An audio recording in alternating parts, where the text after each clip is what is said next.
Welcome back to Science Corner, everyone. Ready for another deep dive where we explore the science behind everyday things. Today we're tackling a seemingly simple food that's actually packed with surprisingly complex chemistry. Eggs. It's amazing how much science goes into something we often take for granted. Right, we'll be cracking the code on how eggs transform from runny to firm, what makes a perfect poach, and how you get those cloud-like meringues. We're diving into the world of egg proteins, how they react to heat, and why sometimes a little dash of vinegar can make all the difference. The key to understanding all of this is protein denaturation and coagulation. Think of each protein like a neatly folded piece of origami. When you apply heat, you're essentially unfolding those delicate structures. And then those unfolded proteins start linking together, forming a sort of network. That's coagulation. Okay, so we've got these proteins in both the egg white and the yolk, but they solidify at different temperatures. Why is that? Well, the white and the yolk have different types of proteins. For example, the white contains proteins like ovalbumin and ovotransferrin, each with its own melting point, so to speak. Some of those proteins start to denature around 60 degrees Celsius, while others need a higher temperature closer to boiling. So that explains why you can have a soft-boiled egg where the white is firm but the yolk is still runny, is because the white's proteins have already solidified at that lower temperature. Exactly. And what's fascinating is that things like how acidic the cooking environment is, how much you whisk or stir the eggs, and even adding salt can all impact how these proteins behave. And that's where the art of cooking comes in, using those factors to get the texture you want.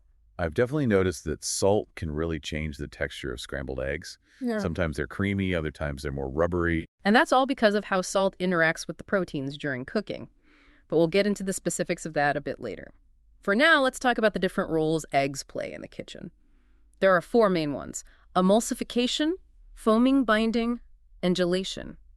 It's almost like having a tiny master chef built right into that shell. Okay, I'm intrigued. Let's start with emulsification. What does that even mean in terms of cooking? Emulsification is basically the process of mixing two liquids that don't normally stay blended, like oil and water. And egg yolks are natural emulsifiers because they contain a molecule called lecithin. So is that why mayonnaise is so creamy and doesn't separate? Yes, lecithin has one end that loves water and another that loves fat. It acts as a bridge, keeping those tiny oil droplets suspended in the water-based ingredients, preventing them from clumping together. I've always wondered how that worked. So what about foaming? Those fluffy meringues are a mystery to me. Foaming is all about trapping air within a liquid. When you beat egg whites, you unfold those proteins and they start to trap air, creating a foam. Adding sugar helps to stabilize these foams, making them sturdier. So those beautiful peaks in a meringue are essentially tiny air pockets held together by a network of egg white proteins. That's a great way to visualize it. Now let's move on to binding. Think of eggs as the glue that holds ingredients together in recipes like meatballs or meatloaf. Right. The eggs always seem to help everything stick together. As those egg proteins cook, they create a network that solidifies, giving structure to the mixture and preventing it from crumbling. And finally, we have gelation. This is how eggs create those delicate gels in custards or quiche fillings. Ah, so it's egg protein coagulation, but with a lot of liquid trapped within that network, resulting in a smooth texture. Precisely. It's all about controlling that coagulation process to achieve the desired texture, whether it's a soft, runny yolk or a firm, bouncy egg white. So we've talked about the science, but let's get into the actual cooking methods. Let's start with the most basic one, boiling. What's the science behind getting the perfect boiled egg? Boiling is all about timing and understanding those different protein melting points we discussed earlier. That's why a soft-boiled egg where the yolk is still runny takes only a few minutes, while a hard-boiled egg needs longer for both the white and yolk to fully set. And what about that greenish-gray ring that sometimes appears around the yolk of a hard-boiled egg? That's a common question. It's a result of iron from the yolk reacting with sulfur from the white when the egg is overcooked. It's harmless, but to prevent it, cook your eggs just until the yolk is set, and then immediately cool them down in cold water to stop that reaction. Good to know. Now, what about frying? There are so many ways to fry an egg, sunny side up over easy over hard. What's the science behind getting that perfect crispy edge? Frying allows us to achieve those crispy edges through the Maillard reaction. This is where proteins and sugars react at high heat, creating those toasty aromas and a beautiful golden brown color.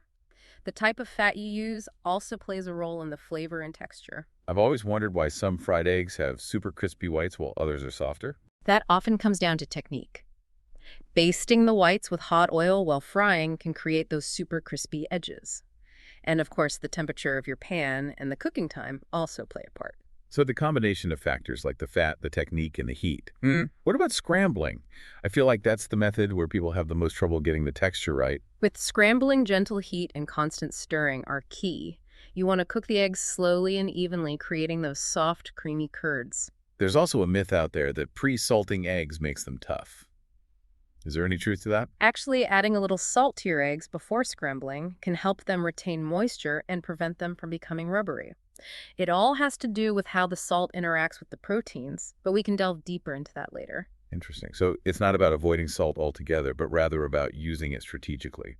Now let's move on to poaching, which seems to be the most intimidating egg cooking method for many people. Poaching is all about creating a delicate package around that runny yolk. And there's a little trick that helps with this, adding vinegar to the poaching water. I've heard that before, but why does vinegar help? Vinegar lowers the pH of the water, making it slightly more acidic. This helps the egg white coagulate more quickly, forming a neat shape around the yolk before it has a chance to spread out too much. So it's like giving the egg white a little extra help to hold its shape. And I've also heard that using fresh eggs is important for poaching. Why is that? Fresh eggs have thicker whites that tend to stay together better, creating a smoother, more compact poached egg. Older eggs have thinner whites that are more likely to spread out in the water, making it harder to achieve that perfect teardrop shape. So poaching is a technique where freshness really matters. Now let's talk about baking, where eggs play multiple roles in everything from cakes to cookies to breads. In cakes, the proteins in the eggs provide structure. As they coagulate during baking, they help create that light and airy texture. Eggs also add moisture and tenderness to baked goods. And what about custards? They have such a unique, smooth texture. Custards rely on the gelation properties of eggs, which we discussed earlier.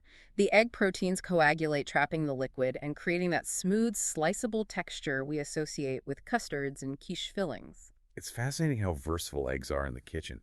They really are the workhorses of so many different dishes. Absolutely.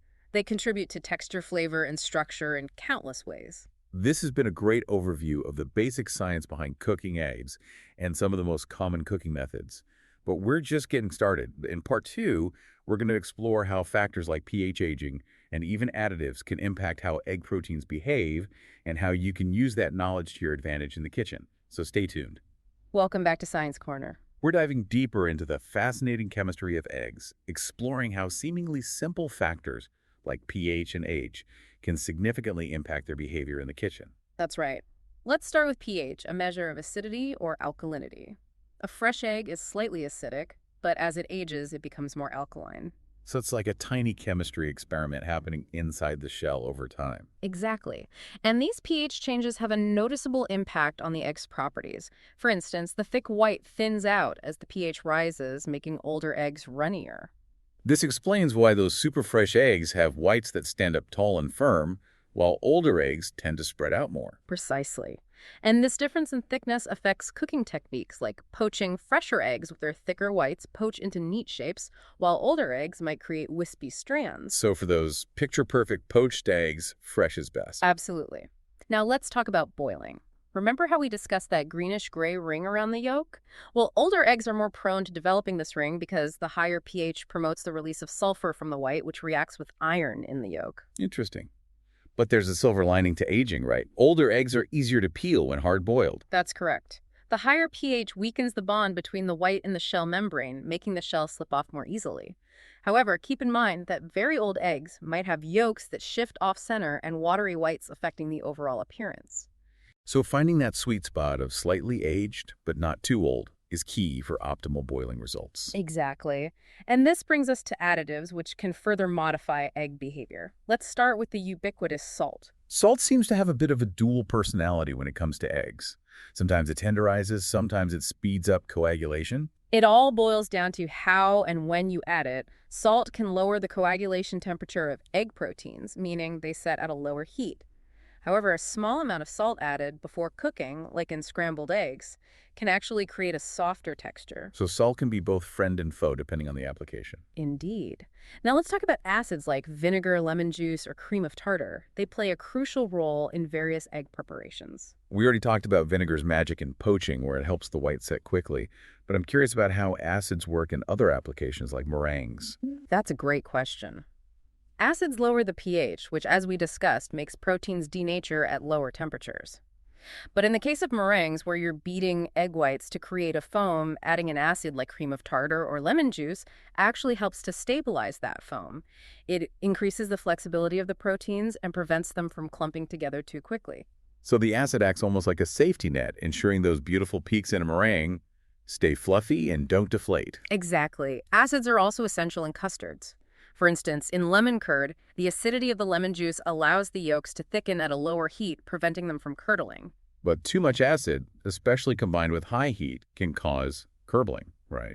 So gentle cooking and constant stirring are important in those cases. Precisely. It's all about achieving that delicate balance. Now let's switch gears and talk about sugar. Sugar acts in almost the opposite way to salt and acids when it comes to egg proteins. Right. Sugar seems to make eggs more forgiving to cook. It's almost like it protects them from curdling. That's because sugar attracts and holds water, which delays the coagulation of egg proteins. This allows custards, for example, to bake at higher temperatures without curdling. So sugar is like a shield for those delicate egg You proteins. could say that.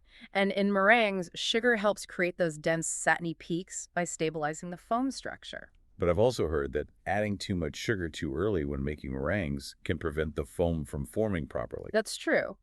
It's all about finding the right balance and understanding how these different elements interact with the egg proteins. This has been so insightful. It's amazing how these seemingly simple factors like pH, age, and the addition of certain ingredients can have such a dramatic impact on the final outcome of cooking eggs. It really highlights the interconnectedness of chemistry and cooking. But our journey through the science of eggs isn't over yet. Stay tuned for part 3, where we'll delve into the nutritional changes that occur when eggs are cooked, including how cooking affects protein digestibility, fat composition, and vitamin retention. Welcome back to Science Corner. We've spent the last 2 parts of this episode exploring the fascinating chemistry of eggs, from how proteins transform to the influence of pH, aging, and even additives. Now, in this final part, I'm really curious to learn about the nutritional side of things. That's a great area to explore. Cooking doesn't just change the taste and texture of eggs, it can also impact how nutritious they are.